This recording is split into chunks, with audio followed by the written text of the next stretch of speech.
할렐루야, 할렐루야. 지난 한 주간도 평안하셨습니까? 지난 한 주간도 좋은 일 많으셨습니까? 이제 벌써 6월이 시작됐습니다. 이제 앞으로 점점 더 더워질 일들만 가득할 것입니다. 벌써부터 걱정이 좀 되긴 해요. 사실 제가 더운 거는 잘 참습니다. 그런데 습한 건 못 참겠더라고요. 덥고 습한 거는 정말 너무 참기가 힘듭니다. 벌써부터 걱정이 되기는 하는데, 그래도 돌아보면 매년 덥고 습한 여름 잘 견뎌오지 않았습니까? 또 추운 겨울도 잘 견뎌오지 않았습니까? 자, 맞습니다. 어느 영화의 대사처럼 강한 놈이 오래 사는 게 아니라 오래 살아남은 놈이 강한 놈이여 라는 그 대사가 있더라고요. 우리 천국 가는 그날까지 잘 살아남으시기를 주님의 이름으로 간절히 축원합니다. 자, 말이 조금 이상했어도 괜찮습니다. 우리 오래오래 잘 살아야 됩니다. 자, 우리 옆에 있는 분들과 이렇게 인사합니다. 이 한 달도 잘 살아남읍시다. 자, 우리 다시 한번 인사하겠습니다. 이 또한 지나갈 것입니다. 자, 그래요. 새롭게 시작된 이 6월 한 달 행복하게 보내시고 건강하게 보내시는 우리 모두가 되시기를 주님의 이름으로 축원합니다.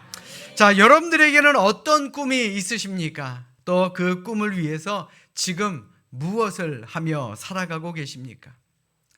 1900년대 미국의 육상 영웅이었던 찰스 패덕이라는 사람이 이 꿈에 대한 특강을 하기 위해 클리블랜드의 한 고등학교에 방문했습니다. 그는 열심히 학생들에게 많이 강의를 했고요. 또 꿈을 가지고 있는 학생 손 한번 들어보세요 라고 말하자 한 흑인 학생이 눈을 빛내며 자신의 손을 들고 당당하게 이렇게 말합니다. 저도 찰스 패덕 선수처럼 꼭 금메달을 올림픽에서 따고 싶습니다 라고 당당하게 말합니다. 이 학생의 진지한 표정을 본 패덕은 다음과 같이 조언을 합니다. 그래, 큰 꿈을 가지는 건 매우 중요하지. 그런데 그 꿈은 멀리 있어. 그래서 그 꿈까지 다가서기 위해서는 너에게는 4가지 사다리가 필요하단다. 첫 번째로 무엇보다도 인내할 수 있어야 하며 좋은 육상 선수가 되기 위해 헌신해야 한단다. 그리고 금메달을 따기 위해서는 끊임없이 훈련을 해야 되고, 그리고 가장 중요한 것은 하나님께서 그 꿈을 반드시 이루어 주시리라고 믿는 믿음을 갖는 거야. 그렇게 이야기를 했다라는 것입니다. 그의 말을 감명 깊게 들은 그 학생은 정말 그 패덕이라는 선수의 말대로 열심히 자신의 꿈을 향해 매진하기 시작합니다. 인내와 헌신, 그리고 훈련과 믿음의 시간, 이러한 시간들이 지나고 나서 결국 그는 자신의 꿈대로 자신의 꿈을 이룰 수가 있었습니다. 이 학생의 이름은 미국 체육계의 명예의 전당에 오르게 되었고요. 그의 이름은 제임스 오원스였으며 그는 1936년 독일 베를린 올림픽에서 4개의 금메달을 따서 유명해진 미국의 육상 스타로 남아 있습니다. 자, 여러분들에게 다시 한번 묻겠습니다. 자, 여러분들은 어떤 꿈을 가지고 계십니까? 그리고 그 꿈을 이루기 위해선 지금 여러분들은 무엇을 하고 계십니까? 여러분들 잘 들으십시오. 기적은요, 꿈을 꾸는 자에게 이루어 주시는 하나님의 선물입니다. 아멘. 그러므로 믿음으로 이겨내는 사람은 반드시 그 꿈이 이루어진다라는 것을 여러분들 기억하며 살아야 할 줄로 믿습니다. 작은 꿈이어도 좋습니다. 아주 작은 소원이라도 좋습니다. 작다고 하찮게 여기지 마시고 작은 꿈 하나하나부터 이루어 나가시고, 그리고 우리의 마지막 꿈인 하늘나라에서 영생을 누리는 우리 모두가 될 수 있기를 이 시간 주님의 이름으로 간절히 축원합니다. 자, 우리 성경을 높이 듭시다.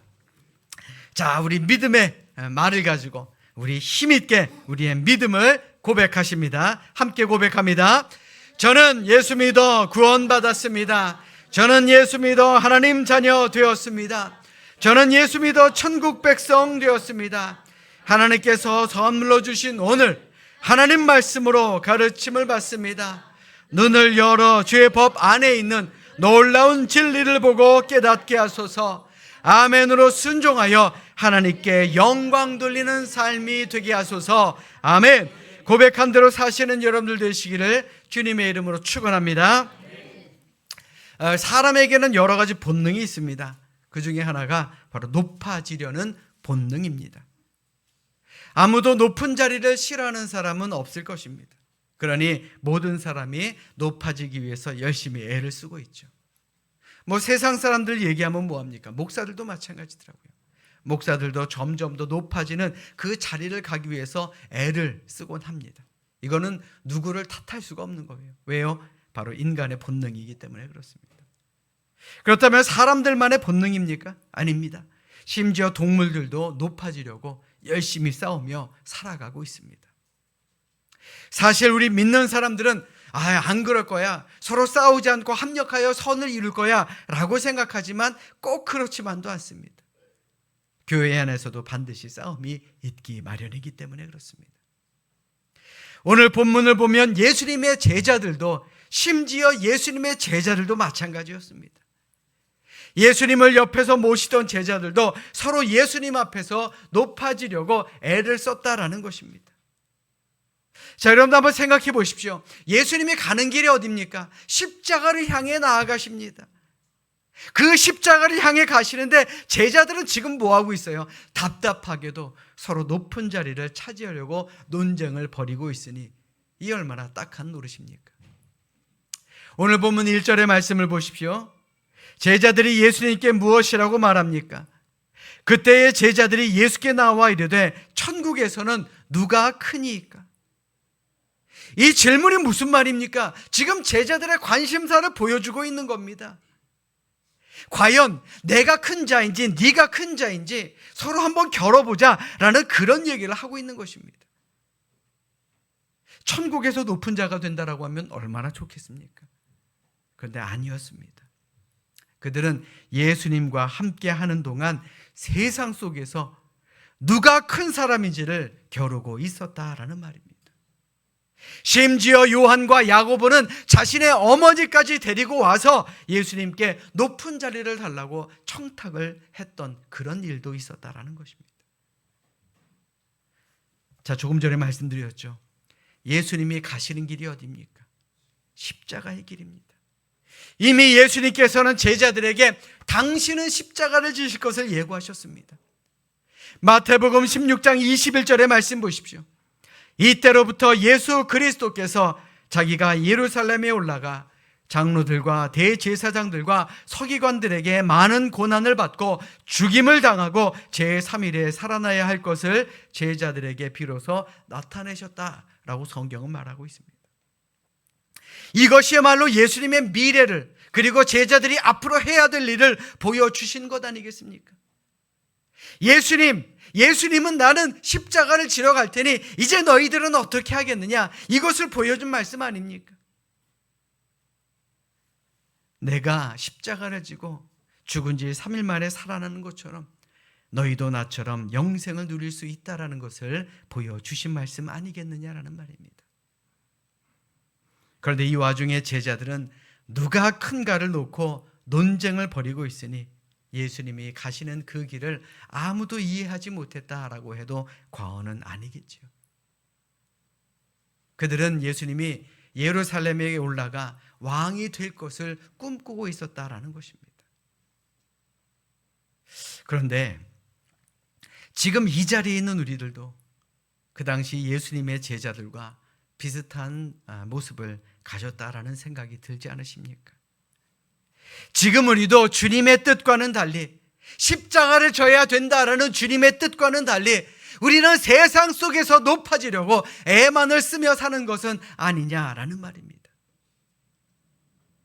천국에서 누가 큽니까? 라는 이 제자들의 질문에 예수님은 한 아이를 제자들 가운데 세우시고 이렇게 대답하십니다. 바로 3절로 4절의 말씀입니다. 우리 자막으로 준비했으니 같이 한 목소리로 합독하도록 하겠습니다. 우리 3절로 4절입니다. 시작. 이르시되 진실로 너희에게 이르노니 너희가 돌이켜 어린아이들과 같이 되지 아니하면 결단코 천국에 들어가지 못하리라. 그러므로 누구든지 이 어린아이와 같이 자기를 낮추는 사람이 천국에서 큰 자니라. 아멘. 어떤 사람이 천국에서 큰 사람이라 그랬습니까? 자신을 낮추는 사람이, 나를 낮추는 사람이, 겸손한 사람이 하늘에서 큰 자다라고 말씀하십니다. 그런데 우리가 여기서 생각해 볼 또 다른 단어 하나가 있습니다. 바로 돌이켜입니다. 마음을 돌이켜야 한다라는 말입니다. 높아지려는 욕심, 잘나려는 욕심, 내가 더 높아지려는 그런 욕심을 버리고 나 자신을 낮춰야 된다는 것입니다. 교회 안에서, 사회 안에서 내가 남보다 직분이 높다고 대접받으려고 하지 말라라는 말입니다. 혹은 부모라고, 반대로 자녀라고 내가 대접받으려 하지 말고 남을 섬기는 자가 되라고 예수님은 말씀하신 것입니다. 한마디로 세상 모든 사람이 좋아하는 이 높아지려는 가치관에서 과감하게 돌이켜야 한다는 것입니다. 왜요? 천국은 어린아이처럼 낮아지는 사람들에게 주어지는 복이기 때문에 그렇습니다. 믿으시면 아멘. 아멘. 더욱이 예수님은 오늘 본문 5절의 말씀을 통해 제자들에게 이렇게 말씀하십니다. 또 누구든지 내 이름으로 이런 어린아이 하나를 영접하면 곧 나를 영접함이니. 예수님은 지극히 작은 자에게 은혜를 베푼 것이 곧 주님께 베풀어 주신 것이다 라고 인정하십니다. 그러므로 우리가 어떻게 살아야겠습니까? 낮아져도 더 낮아지고 남을 섬기는 자가 되어야 하지 않겠습니까? 그런데 한번 생각해 보십시오. 어린아이와 같이 낮아지기가 쉽든가요? 겸손해지기가 어디 쉽든가요? 참 그거 어렵더라고요. 어떤 교인이 열심히 교회 생활하고 봉사도 열심히 하고 전도도 잘하고 성경 공부도 잘해서 그래서 이제 죽은 후에 천국에 갔습니다. 그가 천국에 가서 자 누가 왔나 이렇게 하고 쭉 둘러보니까 역시 천국에는 올만한 사람들이 다 와 있구나 라는 생각을 했습니다. 그런데 한 사람을 쳐다봤는데 저 사람은 절대로 천국에 올 수 없다라고 생각한 사람이었는데 어떻게 저 사람이 여기 와 있지? 라는 생각이 듭니다. 그 사람은 신앙생활도 대충 하는 것처럼 보였고 교회보다는 사회에서 더 열심히 더 즐겁게 사는 것 같은데 그 사람도 천국에 떡하니 있는 겁니다. 그는 이렇게 생각합니다. 야, 이것 천국 수준도 어쩔 수 없구나. 야, 이거 뭐 개나 소나 다 오는 게 천국이구나. 야, 내가 이럴 줄 알았으면 세상 좀 즐길 건 즐기며 살 걸. 아이고, 괜히 열심히 살았네. 그런 마음이 드니까 억울함이 생기는 거예요. 예수님께 이렇게 따집니다. 아니, 예수님, 어떻게 저런 사람을 천국에 들이십니까? 저 이런 사람이 있으면요, 이건 천국 아니라고 생각합니다. 그러자 예수님이 이렇게 말씀하십니다. 그래. 그렇지 않아도 자네는 천국에 올 자격이 없었는데 어쩌다가 실수로 들어오게 된 거야. 그래, 잘 됐네. 같이 있을 수 없다면 내가 자네를 지옥으로 보내주지. 그렇게 이야기를 했다라는 겁니다. 물론 만든 얘기겠죠. 근데 한번 잘 생각해 보십시오. 낮은 자들을 섬기는 데까지 낮아지라고 말씀하신 것은 이 예수님의 말씀은 결코 가볍게 듣는 그런 말이 되어서는 안 된다라는 것입니다. 왜요? 예수님도 그렇게 사셨기 때문에 그렇습니다. 예수님의 삶을 생각해 보십시오. 하늘 보좌를 내놓고 인간의 몸을 입고 이 세상에 오셨습니다. 그게 바로 예수님이었습니다. 예수님은 십자가를 지시고 온 인류의 죄를 구원하시기 위해 본인 스스로가 산제물이 되셨습니다. 인간이 된 것도 낮아짐인데 십자가까지 지시며 낮아지셨으니 더 이상 어떻게 낮아지라는 말입니까? 그런 예수님이 우리에게도 낮아지라고 말씀하십니다.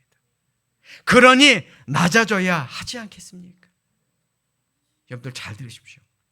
하루하루 나를 낮추고 이웃을 높이는 것, 그것이 예수님께 칭찬을 듣는 일임을 기억하시고 우리 조금만 더 낮아질 수 있기를 주님의 이름으로 간절히 축원합니다.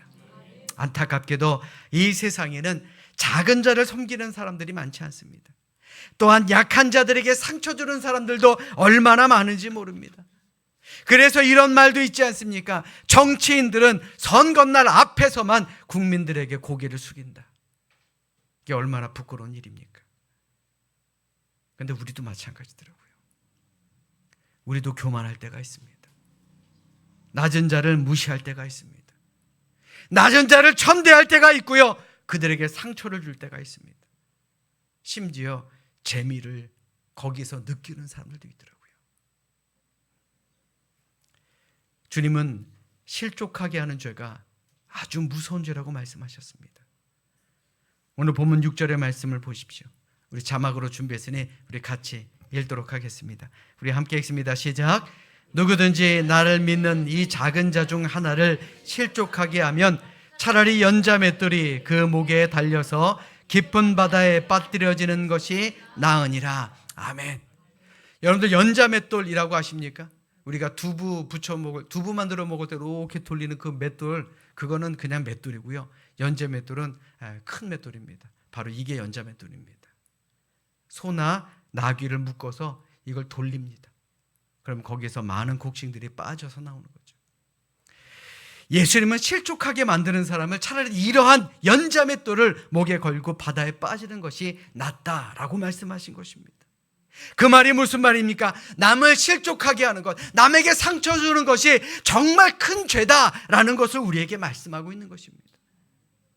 우리나라 속담에도 이런 말이 있죠. 남의 눈에 눈물이 나게 하면 내 눈엔 피눈물이 나게 된다라는 말이 있습니다.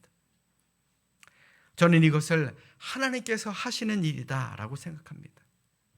약한 자들이 스스로 내 것을 갚을 수 없을 때 하나님께서 대신 갚아주신다라는 겁니다. 그것도 피눈물로요. 하나님은 이처럼 한 사람 한 사람의 죄를 기억하시고 때가 되면 무섭게 갚아주시는 분입니다. 이처럼 작은 자를 실족하게 만드는 죄는 너무나도 무서운 죄입니다. 그러면 이제 우리에게 필요한 것이 무엇입니까? 낮은 자를 섬기는 삶의 자세입니다.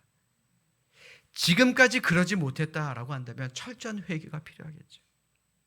생각해보면 우리의 입술로 얼마나 많은 사람들에게 상처를 주었습니까? 교회 아니라고 다를 것 있겠습니까? 교인들끼리도 상처를 줍니다.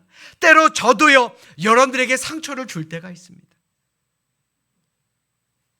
서로 필요한 것이 무엇입니까? 바로 사과와 용서, 그리고 관계의 회복 아니겠습니까? 사랑하는 여러분, 그러니 우리 서로 상처 주지 맙시다.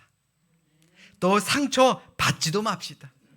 내게 상처 주는 사람은 저 사람이 몰라서 그래, 이런 넓은 마음으로 이해하시고, 또 내가 상처를 주었다라고 한다면 넓은 마음으로 용서를 비십시오. 바로 하나님께서 오늘을 사는 우리에게 원하시는 삶의 모습일 줄로 믿습니다. 자, 우리 옆에 있는 분들을 바라보십시오. 자, 한 집에서 나오신 분들이라면 더 간절한 마음으로 이렇게 인사합니다. 제가 상처를 드렸다면 죄송합니다.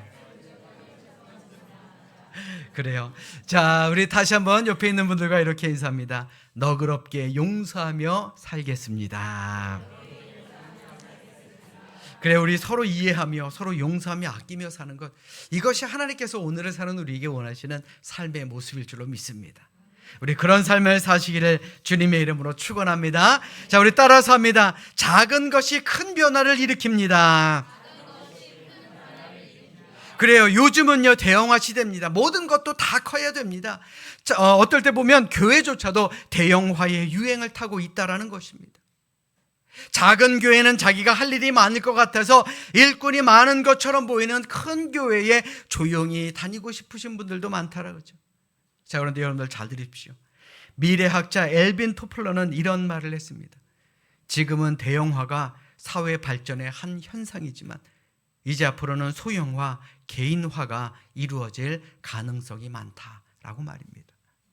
이미 이루어졌죠. 여러분들이 쓰시는 핸드폰, 이거 잃어버리면 여러분들 바보 되지 않습니까? 사실 저도 바보가 돼요. 이거 어떡하지? 큰일 났네. 왜요? 손 안에 우주가 이미 핸드폰 안에 들어있다라는 얘기 아닙니까? 점점 작은 것이 크게 각광받는 시대입니다.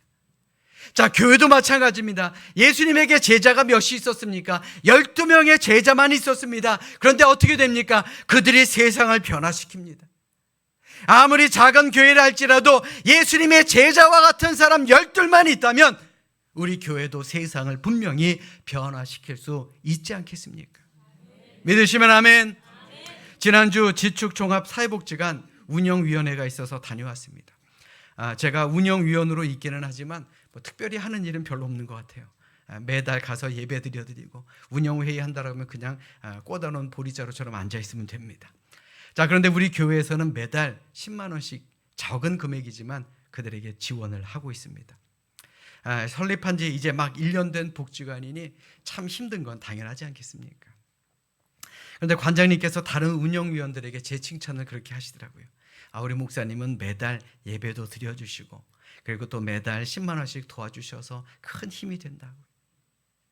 제가 별로 한 일도 없이 공치사를 받는 것 같기도 하고 또 우리 교회 기획위원들이 그렇게 할 수 있도록 결정해 주신 것도 감사해서 이렇게 말씀드렸습니다. 이제 우리 교회가 앞으로 2배로 도울 수 있도록 더욱더 힘을 내겠습니다 라고 말입니다. 아멘. 자, 그런데요, 아까 조금 전에 우리 선교사님이 선교 보고 해주시는데 큰일 났다. 몇 명이라고요? 80 몇 명이요? 지금 저희가 몇 명 듣고 있죠? 15명 듣고 있습니다. 그래도 30명까지는 도와야 되겠죠? 생각해보면 머리가 아픕니다. 그런데 여러분들 잘 들으십시오. 지금은 작은 곳이지만 우리 교회에 큰 힘이 되어주지 않겠습니까? 복지관도 그렇고요, 우리 미얀마도 그렇고요, 또 우리 교회가 이제 앞으로 더 부흥하면 우리 교회도 주변 이웃들에게 더 많은 도움을 주지 않겠습니까? 바로 이것이 우리 삼성교회 원하시는 하나님의 뜻이다라는 것입니다. 사랑하는 여러분, 오늘은 평신도 주일입니다. 지금까지 우리 교회가 담임 목사가 잘나서 지금까지 평안하게 잘 지낸 것이 아닙니다. 우리 모든 평신도가 서로 하나가 돼서 이 코로나의 위기 가운데서도 이 교회를 지켜나간 것입니다. 참으로 감사합니다. 여러분들 모두가 하나가 되었기 때문에 이 모든 것이 가능해서 감사합니다. 그리고 지난주 금요일부터 우리 금요심야 기도회도 회복되었죠. 이제 더욱더 열심히 기도하는 교회가 될 줄로 믿습니다. 그리고 더욱더 큰 변화를 일으키는 그런 주인공이 될 줄로 믿습니다. 작다고 주눅 들지 마십시오. 예수님께서는 어린아이와 같은 사람이 천국에서 큰 자락을 했습니다. 비록 이 땅 위에서는 작은 교회처럼 보일지 모르지만 하늘나라에 가서는 우리 모두가 큰 교회의 교인들이 될 줄로 믿습니다. 우리 힘을 내십시다. 작은 자를 크게 보시고요, 약한 자라고 무시하지 맙시다. 못 배웠다고 함부로 대하지 마시고 가난하다고 천대하지 마십시오. 하나님 앞에서는 모두가 다 귀한 존재 아닙니까? 그러므로 우리 서로 아끼고 서로 사랑하고 또한 서로 섬기는 그런 우리 모두의 삶, 그런 진짜 그리스도인들의 삶을 사는 우리 모두가 되시기를 주님의 이름으로 축원합니다. 축원합니다. 기도하겠습니다.